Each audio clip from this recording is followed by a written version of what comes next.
అనుకునే వాళ్ళకి ఈ దేవతల అనుగ్రహం లభించదు. మనం ఉపాసిస్తున్నాం, ఒక్కొక్క దేవత అమ్మ నుంచి వచ్చి మనల్ని అనుగ్రహిస్తున్నారు అనే దృష్టితో వింటే చాలు, ఇది యజ్ఞమే మీకు ఫలితాన్ని ఇస్తుంది. చెప్పుకుందామన్నా ఇంకొక్క రోజే మనకుంది. ఎల్లుండి నుంచి మీరు నాకు 10 గంటల సమయం ఇచ్చినా నేను చెప్పడానికి లేను కదా, కనుక శ్రద్ధగా వినండి అమ్మ చెప్పించే మాటలు. ఈ దివ్యమైన అస్త్రం వచ్చింది అక్కడ. చక్షుష్మతి ఈవిడ ఎలా ఉంటుందో చెప్తారు. ఈవిడ ప్రతివారి యొక్క కంటి గ్రుడ్డి లోపల కూర్చుంటాటండి ఈ దేవత. ఈవిడ అనుగ్రహిస్తేనే కన్ను చూపు పనిచేస్తుంది. సూర్యుని యొక్క శక్తి ఈవిడ శక్తి కనుక ఆ తల్లిని మనం ఆరాధించడం. చక్షుస్ తేజోమయం పుష్పకందుక బిభ్రతీం రౌప్య సింహాసనారూఢాం దేవీం చక్షుష్మతీం భజే. ఈవిడ చక్షుష్మతీ దేవి. ఈవిడ ఎలా ఉంటుందంటే ఒక తేజోమండలంలో కూర్చొని ఒక చేత్తో బంతిని పట్టుకుని ఇంకో చేత్తో కుసుమాలు పట్టుకుని వెండి సింహాసనం మీద కూర్చుంటుందిట. బంతి కనుగ్రుడ్డు, వెండి సింహాసనం అంటే తెల్లని కాంతి, అక్కడ కూర్చుంది. పుష్పము అంటే వికసించుట, కళ్ళు విచ్చుకుంటే కదా కనిపిస్తాయి, ఆ వికసనమే పుష్పం. చూసారా, శక్తికి ఆయుధాలకున్న ఆ సమన్వయం అది తెలియాలి. దేవతా స్వరూపాల్లో ఆయుధాలకు సమన్వయం ఉంటుంది. కనుక బంతి కనుగ్రుడ్డు, కళ్ళు విచ్చుకోవడం కుసుమం, వెండి సింహాసనం తెల్లదనం, అందులో ఉన్న తల్లి చక్షుష్మతి. ఈ తల్లిని ఎవరైతే ఉపాసిస్తారో వాళ్ళ కంటి దోషాలు పోతాయని చెప్తూ ఉన్నది. చక్షుష్మతి మహామంత్రం వేసింది ఆ తల్లి. వెంటనే మీరు ఏం చేశారంటే శక్తినాశం అనే మంత్రాన్ని అస్త్రాన్ని వేసేట. ఈ శక్తినాశం వేస్తే ఉన్న శక్తులన్నీ నిర్వీర్యమైపోతాయి. అలాంటి భయంకరమైన అస్త్రం వేశాడు. వెంటనే అమ్మ విశ్వావసువు అనేటువంటి అస్త్రాన్ని వేసింది. ఈ విశ్వావసు అనేది వైదిక దేవత, విశ్వవ్యాపకమైన వసుశక్తులు. ఈ వసుశక్తులు సమస్త శక్తుల్ని తిరిగిస్తాయి కదా, దాన్ని పంపించాడు. ఈ వశక్తుల్ని వసుమన అనే నామంతోను పునర్వసు అనే నామంతోను విష్ణు సహస్రంలో చెప్పారు. ఆ విశ్వావశక్తులు రక్షించాలి. ఆ తర్వాత అంతకాస్త్రం అని వేసేట. అంతకాస్త్రం అంటే అల్పాయుష్ను కలిగిస్తూ, అల్పాయుష్ అంటే ఏమిటో కాదండి, 100 ఏళ్ల బ్రతికిన వాడు కూడా అల్పాయుష్కుడే. 32 ఏళ్ల బ్రతికిన శంకరుల్ని అల్పాయుష్కులు అంటామా? మహాపాపం. అంటే వాళ్ళే దీర్ఘాయుష్కులు, ఇప్పటికీ బ్రతుకున్నారు శంకర భగవత్పాదులు వారు. వాళ్ళు అల్పాయుష్కులు ఎలా అవుతారు?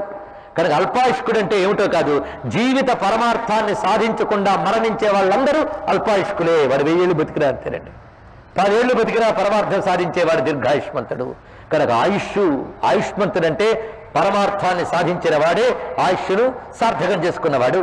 అయితే భగవంతుడు ఇచ్చిన గొప్ప విలువ ఆయువు. అందుకే పొరపాటును కూడా ఆయువుని, జీవితాన్ని, దేహాన్ని తిట్టుకోకూడదు.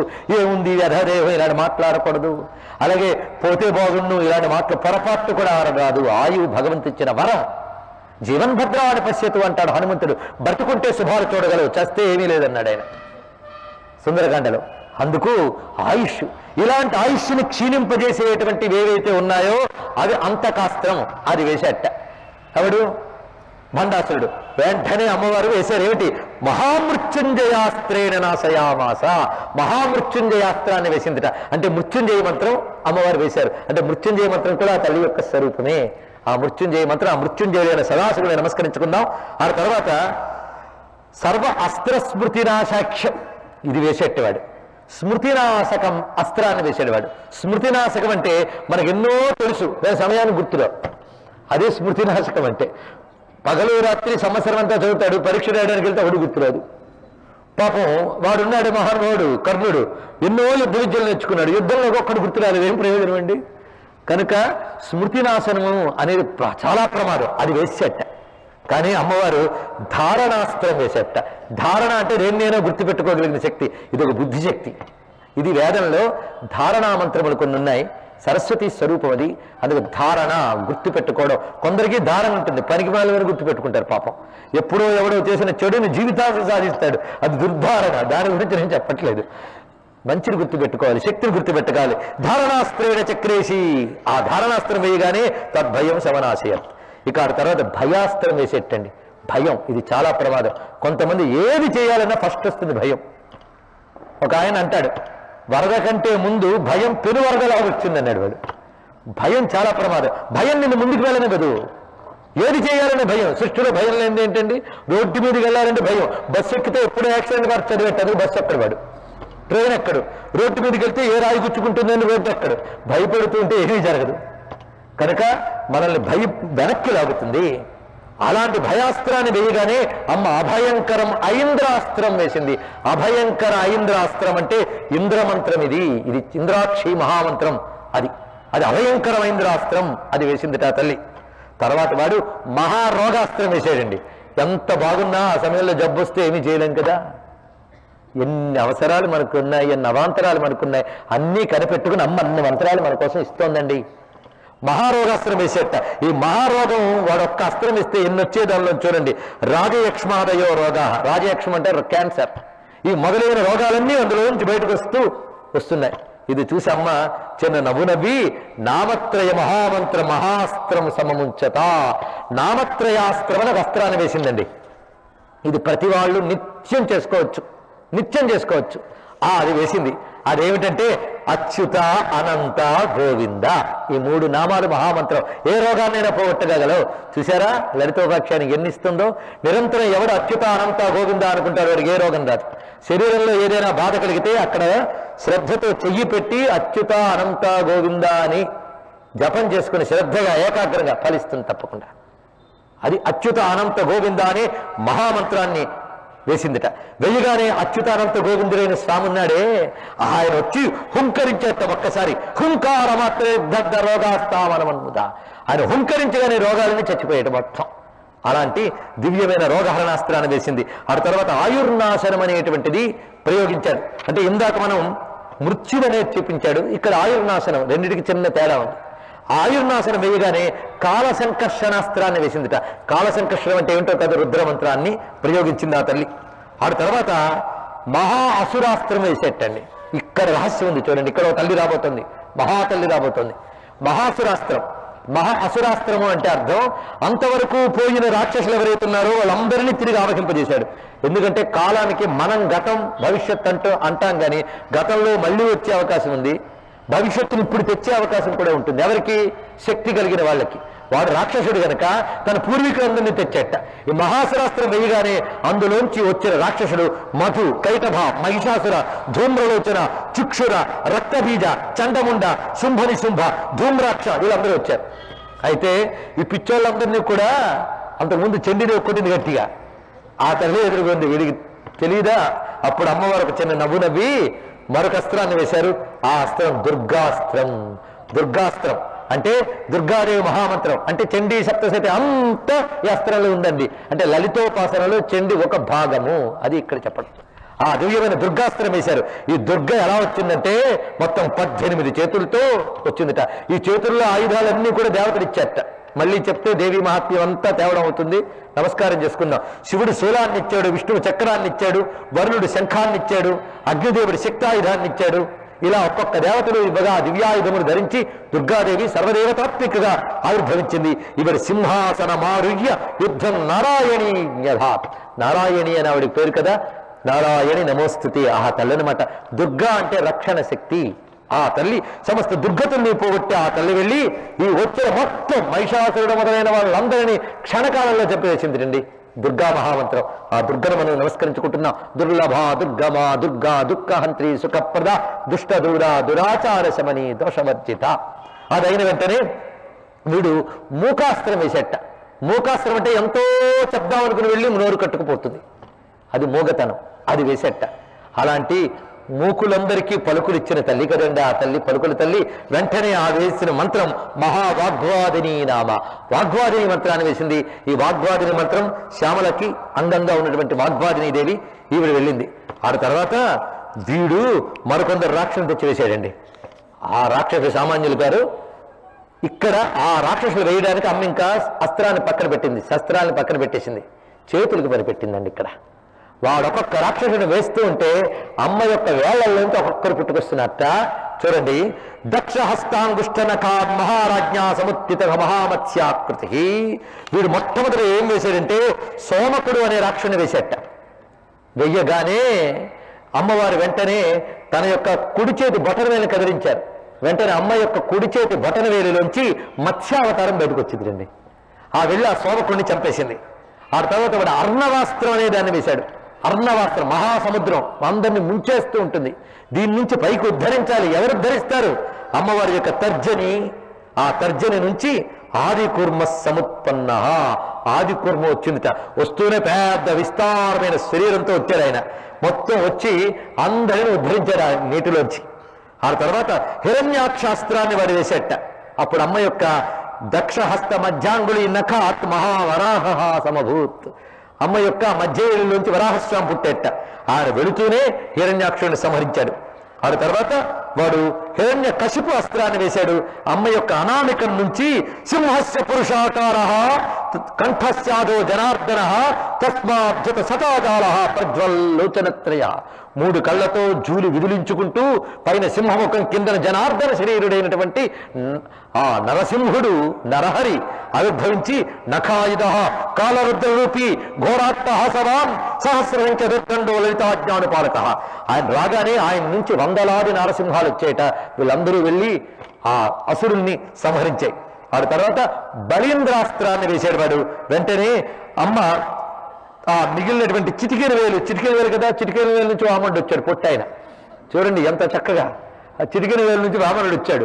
వస్తూనే త్రివిక్రముడైపోయి ఆ బలీంద్రుణ్ణి సంహరించాడు. ఆ తర్వాత హైహయ అస్త్రాన్ని వేశాడు వాడు. అక్కడి నుంచి హైహయుడు అంటే కార్తవీర్యార్జునుడు వేల చేతులతో వాళ్ళందరూ బయటకు వస్తూ ఉంటే అప్పుడు ఈ అమ్మ ఎడమ చేతికి వచ్చిందండి. ఎడమ చేతికి రాగానే అందులో హస్త అంగుష్టనకోత్థిత ఎడమ చేతి బటన వేలులోంచి భార్గవో రామ సక్రోధ సింహనాదవాన్ పరశువు పట్టుకుని భార్గవరాముడు వచ్చేట సింహనాదం చేస్తూ అక్కడ మొత్తం ఉన్నటువంటి ఈ సహస్రార్జున సంఘాతాల్ని సంహరింపజేశాడు. ఆ తర్వాత వాడు రావణాస్త్రాన్ని వేశాడు. రావణాస్త్రం వేగన తర్జన్ నుంచి ఉద్భవించాడు జగదేక లోకాభిరాముడైనటువంటి స్వామి రామచంద్రమూర్తి. శ్రీ త్రిపుర వామహస్త తర్జనికానక కోదండ రామ సమభూత్ లక్ష్మణేన సమన్విత. ఒక్కడు కాదు, పక్కన లక్ష్మణుడు వచ్చాడు, హనుమంతుడు, వీళ్ళందరూ వచ్చేసారు. మొత్తం రామాయణం అంతా వచ్చింది. వీళ్ళందరూ వచ్చి అక్కడ ఉన్నటువంటి రావణుడితో ఉన్న సమస్త సేనల్ని సంహరించారండి. ఆ తర్వాత వీడు ద్వివిధాస్త్రం అనే దాన్ని వేశాడు. ఈ ద్వివిధాస్త్రం, ఈ ద్వివిధుడిని చంపినవాడు ఒక ఆయన ఉన్నాడు, ఆయన బలరాముడు. ఆ బలరాముడిని అమ్మ మధ్యవేలిలో సృష్టించింది. వాళ్ళు వెళ్ళి మొత్తం ఆ ద్వివిధుడితో వచ్చిన రాక్షసులందరినీ సంహరించేశాడు ఆహ్లాధరుడు. ఆ తర్వాత వాడు వేసే రాజాసురాస్త్రం వేసేట. రాజాసురులు అంటే ఆసురీ సంపత్తితో ఉండి లోకాలని పీడించే రాజులు. వీళ్ళ బాధలన్నీ పోగొట్టగడానికి అవతరించిన పరిపూర్ణ అవతారమైన కృష్ణావతారం.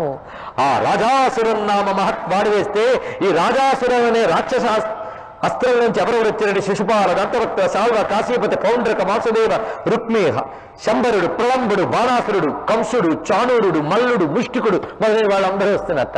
వస్తూ ఉంటే అమ్మ యొక్క ఆ దివ్యమైనటువంటి ఆ అనామికలోంచి ఉద్భవించాడు. వినాశితం సర్వాన్ వాసుదేవ సనాతన. ఆయన వచ్చేయండి సనాతనుడైన వాసుదేవుడు శ్రీకృష్ణ పరమాత్మ. శ్రీదేవి వామహస్తాబ్జ అనామికా నఖ సంభవ చతుర్వ్యూహం సమాతేనే. చతుర్వ్యూహాలతో వచ్చేట. ఆ చతుర్వ్యూహాలే కృష్ణ, సంకర్షణ, ప్రద్యుమ్న, అనిరుద్ధ అనే చతుర్వ్యూహాత్మకమైన రూపములతో వచ్చి మొత్తం వీళ్ళందరినీ సంహరించాడు. ఆ తర్వాత వాడి కళ్యాస్త్రాన్ని వేశాడండి. ఈ కళ్యాస్త్రాన్ని నుంచి అనేక రకమైన హూనులు, యవనులు, వేదమత బాహ్యులు వీళ్ళందరూ పుట్టుకొచ్చారు. వీళ్ళందరినీ సంహరించడానికి అమ్మవారి యొక్క కనిష్ఠికానకోద్భుత కల్కిర్నామ జనార్దన కల్కి అనేటువంటి స్వామి వచ్చి మొత్తాన్ని సంహరించాడు వాళ్ళని. ఇది వినగానే కరాంగుళి నఖోత్పన్న నారాయణ దశాకృతి ఆ నామం ఇంతవరకు మనం చెప్పుకున్నాం. సందేహాలు వచ్చేసే కదా వెంటనే. ఏమని? ఇంకా కల్కి అవతారం రాలేదు, ఇందులో కల్కస్త్రం వచ్చి కలిని చంపేసినట్టు కూడా వచ్చేసిందే.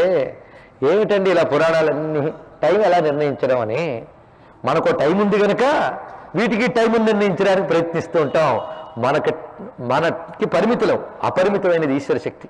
కాలంలో మనం ఒక పాయింట్లో ఉండి గతం భవిష్యత్తుని నిర్ణయిస్తాం, కానీ కాలం 3ంటికి అతీతమైనది, త్రికాలాతీతమైనది. కాలంలో ఈ శక్తులు ఎప్పుడూ ఉంటాయి, ఆయా కాలాల్లో బయటకు వస్తూ ఉంటే. ఎప్పుడైతే మనకు వాతావరణంలో తడి వస్తే పురుగులు వస్తాయో, అలాగే రజోగుణ తమో గుణాలు పెరిగిపోతే ఆసుర శక్తులు బయటకు వస్తాయి, సత్వగుణం పెరిగితే దైవీ శక్తులు బయటకు వస్తాయి. నేచురల్. ఇవన్నీ ప్రవృత్తులు, అసలు ఈ ప్రవృత్తులు వింటూ ఉంటాయి. దీని ఆంతర్యం అమ్మవారు ఏ కాలంలో భండాసురుని చంపేరా అని వెతకడం కాదు. 10 అవతారములు కూడా అమ్మ స్వరూపాలే. అమ్మ అంటే ఎవరో కాదు, విష్ణువే. ఆ విషయం మన జగన్మోహని అవతారంలోనే చెప్పాం. నారాయణుడు, నారాయణి, తేడా లేదు. అయితే ఈ 10 రాక్షసులు ఇప్పుడు లేరా? ఉన్నారు. ఎక్కడ? ప్రతివాడిలో. చూపిస్తా. సోమకుడు ఏం చేశాడు? విద్యను తీసుకెళ్లి సముద్రంలో వేసేశాడు. అలాగే తెలుసుకోవలసిన జ్ఞానాన్ని తెలియనివ్వకుండా అందరాని చోట్ల ఎక్కడో లోతుల్లో దాచేస్తే ఆ విద్యని ఉద్ధరించడానికై మత్స్యావతారం మనకు రావాలి. అంతేకాదు క్షీరసాగర మథనం అనే జీవితంలో ప్రయత్నం చేస్తూ ఉంటే, మనస్సు అనే మందర పర్వతం కృంగిపోతూ ఉంటే నిలబెట్టడానికి కూర్మావతారం కావాలి. అలాగే కక్షని తప్పిపోయేలా భూమిని చేసినవాడు హిరణ్యాక్షుడు. అలాగే వెళ్ళవలసిన మార్గం నుంచి తప్పిపోతున్న బుద్ధిని తిరిగి నిలబెట్టడానికి వరాహస్వామి రావాలి. ఉన్నాడా లేదా అనే డౌట్తో నిరంతరం కూడిన వాళ్ళం మనం. ఇంతమంది అమ్మని వింటూనే అసలు ఉందా లేదా అనే వాళ్ళు ఎంతమంది ఉన్నారో. ప్రతి ఆస్తికుల్లో ఒక నాస్తికుడు ఉంటాడు, ప్రతి నాస్తికుల్లో ఒక ఆస్తికుడు ఉంటాడు. అందుకో నాస్తిక సభలు చాలా చేసిన తర్వాత ఆ ప్రెసిడెంట్ గారిని కలిసి సభలు ఎలా జరిగాయని అడిగేట. ఏదో దేవుడి దగ్గర బాగా జరిగాయని అన్నారు. అలవాటు కొద్ది అడిగాడు. ఉంటాడు, ఏం చేస్తాడు. అలాగే మనం కూడా దేవుడున్నా అంటే అలాగనే వదిలిపెట్టేస్తామండి, మనం మాత్రం చూడమంటే మనలో నాస్తికుడు ఉన్నాడు. ప్రతి వాడిలో ఉంటాడు. ఇది బయటపడితే ఆ లక్షణం, అది బయటపడితే ఈ లక్షణం. మనలో అందరూ రాక్షసులు ఉన్నారు. కనుకనే ఈశ్వరుడు ఉనికిని సంశయించడమే హిరణ్యకశిపత్వం, దాన్ని ఛేదించడమే నారసింహత్వం. కనుక కావాలా లేదా చెప్పండి. నారసింహుడు తర్వాత అన్నీ నావే అన్నీ నావే అని సంపాదించడమన్నీ అహంకరించే బలిగాడున్నాడు. వాడిని తొక్కిపెట్టి అంతా నేనే అని చెప్పాలి పరమేశ్వరుడు. మన అహంకారం అనే బలిని అరచడానికి రావలసిన వాడు త్రివిక్రముడు. ఎంత నరుకుతున్నా పుట్టేటువంటి రాజస్వభావమే రాజులు. వాళ్ళందరినీ ఛేదించడానికి భార్గవరాముడు కావాలి. ఆడి తర్వాత ఎన్నో జన్మల నుంచి వ్యవసాయం చేయకుండా పాడైపోయి బీడైపోయి కలుపు మొక్కలు ముడిచిపోయినటువంటి భూమి ఒకటి ఉంది మనకి. దీన్నంతటి దున్ని జ్ఞానసస్యం పండించడానికి హలాయుధుడు బలరాముడు రావాలో వద్దా చెప్పండి. ఆడి తర్వాత మనలో సర్వజ్ఞానములు తొలగించి దివ్యమైన నాదామృతాన్ని అందించే ఆ పరిపూర్ణమైన కృష్ణావతారం ముక్తిప్రదమైనది ఇచ్చి ఆచార్య స్థానంలో ఉండి అనుగ్రహించాలి. ఎంత కాదన్నా మనకు అవైదిక మతాలు బుర్రల్లో చెచ్చుపోయి కుతర్కాల రూపంతో మొలుస్తూ ఉంటే ఆ మ్లేచ్ఛాన్నంతటినీ సంహరించడానికి కల్కి ఎప్పుడో కాదు ఇప్పుడే రావాలి మనకి. అయితే కల్కి పేరుతో ఎవరెవరో కనిపిస్తుంటారు, వాళ్ళకి కలి తప్ప కల్కి కాదు, గుర్తుపెట్టుకోండి. కల్కి అవతారం ఇంకా జరగలేదు. కల్కి ఇప్పుడు రావాలి మనకి. ఎవరా కల్కి అంటే నారాయణుడే. ఆ నారాయణుడు ఎవరో, ఈ నారాయణ ఆ తల్లే. అందుకు అమ్మ చేతుల నుంచి తెచ్చింది అంటే అర్థం తనలో ఉన్న నారాయణత్వాన్ని తెచ్చింది. ఏం చేతుల్లోంచి ఎందుకు తెచ్చింది? తనలోంచే తేవచ్చు కదా. ఇక్కడ అర్థం చేసుకుందా ఏమిటి? ఇది ఆంతర్యములంటే. చెయ్యి ఎందుకుంటుంది? ఎవడైనా మన మీద ఒక ఆయుధం వేస్తే మనం ముందుకి అడ్డుతాం. దేనితో అడ్డుతామండి? చేత్తో అడ్డుతాం. కనుక చెయ్యి రక్షణకి సంకేతం, స్థితికి సంకేతం. కనుక స్థితికారకుడు నారాయణుడు. అందుకు చేతి నుంచి వచ్చేయి అంటే అర్థం ఇదండి. ఇప్పుడు తెలిసింది కదా. అమ్మ సర్వదేవతాకృతి, అందుకు హస్తంలో ఉన్నటువంటి ఆంతర్యం ఇది.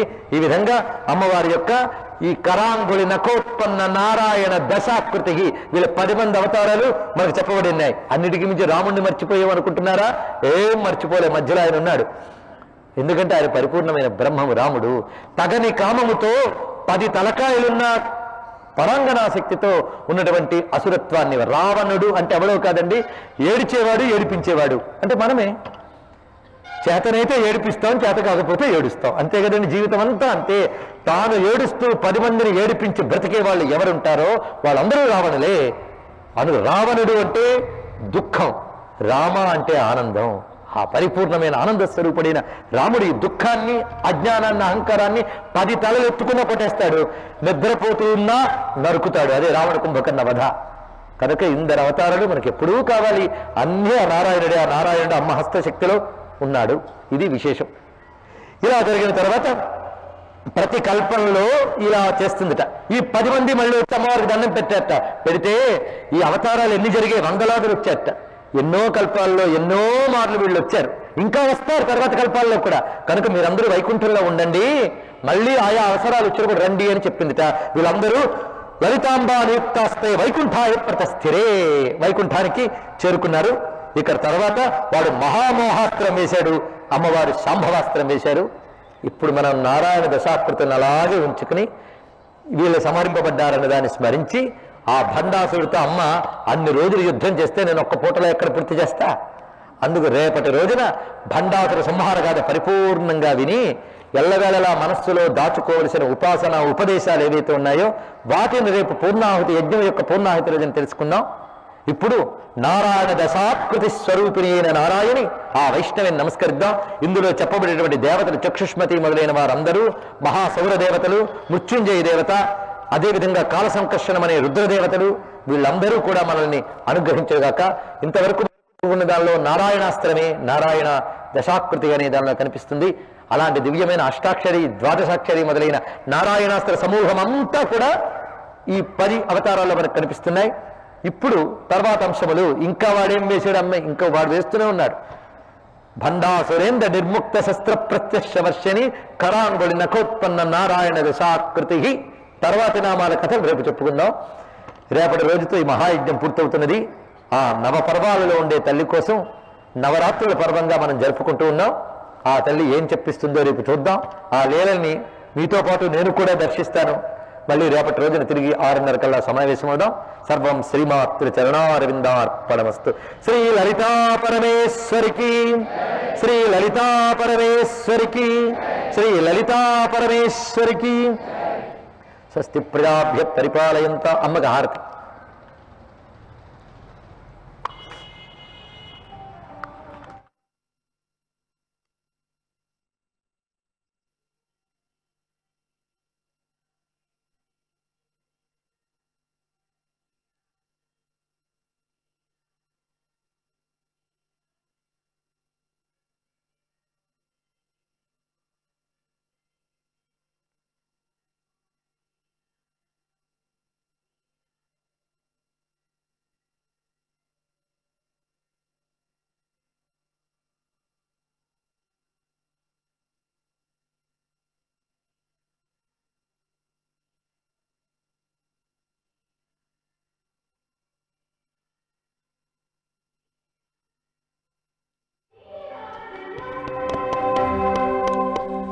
స్వస్తి ప్రజాభ్య పరిపాలయంతాం న్యాయేన మార్గేణ మహిం మహేషాః. గోబ్రాహ్మణేభ్యః శుభమస్తు నిత్యం. లోకాః సమస్తాః సుఖినో భవంతు. కాలే వర్షతు పర్జన్యః. పృథివీ సస్యశాలినీ. దేశోऽयं క్షోభరహితో. బ్రాహ్మణాः సంతు నిర్భయాः. అపుత్రాः పుత్రిణः సంతు. పుత్రిణः సంతు పౌత్రిణः. అధనాः సధనాः సంతు. జీవంతు శరదాం శతం. మంగళం కోసలేంద్రాయ మహనీయ గుణాత్మనే. చక్రవర్తి తనూజాయ సార్వభౌమాయ మంగళం. వేద వేదాంత వేద్యాయ మేఘశ్యామలమూర్తయే పుంసాం మోహన రూపాయ పుణ్యశ్లోకాయ మంగళం. వసుదేవసుతం దేవం కంసచాణూరమర్దనం దేవకీ పరమానందం కృష్ణం వందే జగద్గురుం. శ్రీకృష్ణం వందే జగద్గురుం. సర్వమంగళమాంగళ్యే శివే సర్వార్థసాధికే శరణ్యే త్రయంబకే గౌరి నారాయణి నమోస్తుతే. శ్రీమద్రమారమణ గోవిందో హరి గోవింద. నమః పార్వతీపతయే. హర హర మహాదేవ.